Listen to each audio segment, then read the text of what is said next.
വർഷങ്ങളോളം ഞങ്ങൾ കഴിച്ചിരുന്നത് ഈ ചോറാണ്. ചോറും ഉപ്പേരിയും മീൻ പൊരിച്ചതും. അത് എത്ര വർഷം ഇപ്പോഴും കഴിക്കുന്ന ആളുകളുണ്ട്. ഞാനും അതിനെ കഴിച്ചിരുന്നു കേട്ടോ. നാട്ടിലാണെങ്കിലും ഇവിടെയൊക്കെ കഴിച്ചിരുന്നത്. ഈ വർഷം ഒരു മാറ്റമാണ്. എരിയുള്ളതും അതുപോലെ തന്നെ പുളിയുള്ളതും എണ്ണയിൽ വറുത്തതൊന്നും അത്താഴത്തിനും കഴിക്കുന്നില്ല. കണ്ണൊക്കെ ചോദിച്ചപ്പോൾ നീച്ചാണ് നല്ല വർക്ക് ചെയ്യുന്നത്.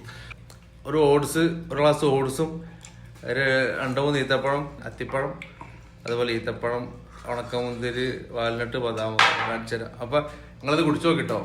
വളരെ തെറ്റിദ്ധാരണയാണ്. അത് അത്താഴത്തിന് ചോറ് എന്തില്ലെങ്കിൽ വിശപ്പുണ്ടാവും, ക്ഷീണം ഉണ്ടാവും എന്നൊക്കെ. വളരെ നല്ല സുഖമാണ്. ഈ എണ്ണയിൽ പൊരിച്ചതും വറുത്തതൊക്കെ ഈ പുലർച്ചെ സമയത്ത് ഒഴിവാക്കുകയാണെങ്കിൽ നമുക്കൊന്നും കൂടി എനർജി ആയിരിക്കും. എനിക്ക് വളരെ ഹാപ്പിയാണ്. അപ്പോൾ ഞാനും ബസ്സിലായിരുന്നു മുമ്പ് കഴിച്ചിരുന്നത്. അതിലോട്ട് ഈ സുഹൃത്തും കൂടി വന്നിട്ടുണ്ട്.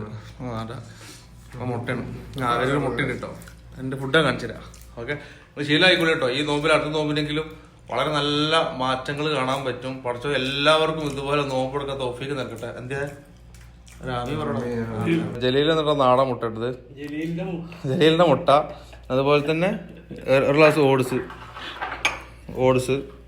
മുട്ട, ഓട്സ്, പിന്നെ അത്തിപ്പഴം, ഈത്തപ്പഴം, ഉണക്കമുന്തിരി, ബദാം, വാൽനട്ട്. മാഷാ അല്ലാഹ്.